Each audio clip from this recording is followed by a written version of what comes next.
Okay, so I'm here with God Starr, my good friend and fellow church planter in Denver. We're talking this morning. We're doing a CO2 this morning, and he was talking about listening to the Lord with his kids. And Desi, tell us how many kids you have, how old they are, and how did you go about listening with these little guys?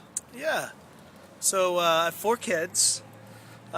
My oldest is Hope, and she's 9, and then Owen, who's 7, Emma, who is 5, and Levi, who's 3.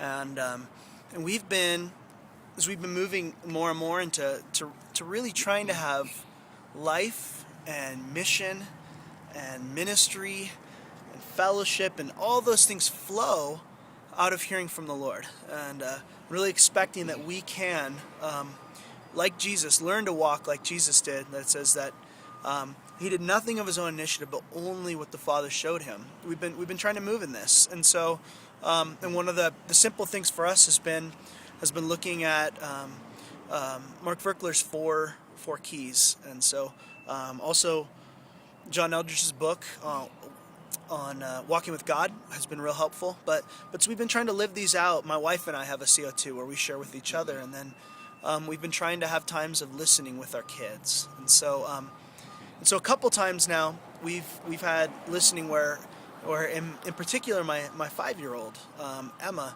has really been kind of receptive to the things God's been speaking to her, and so which has been pretty cute to see our 5-year-old live this out. And so one example was we spent time, and basically what we did, and it's simple. It's something that any parent could do with their kids. Is we've talked about God speaks to us all the time. He's spoken already through His Word, and things He's going to speak to us now will never contradict anything that He has said and revealed to us in the Bible.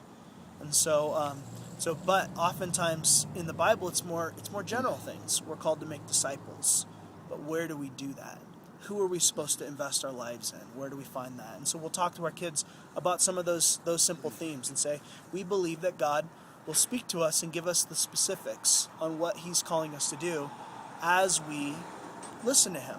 And that mission and life and everything flows out of listening. And so we'll talk over these basic things and then say, let's spend a little time listening. And my wife will get out even just a little timer, like a little kitchen timer, an egg timer, or something like that, and set a time for it. And so one thing that happened, we were all sick a few months back, and so we had a time of listening, and this was actually just my wife and my kids. I was out of town, and then my wife asked what they heard, and my oldest said, no, didn't hear anything, and my oldest son said, no, I didn't hear anything, and our 3-year-old's still trying to figure this whole thing out, so he's just like, oh, I don't know.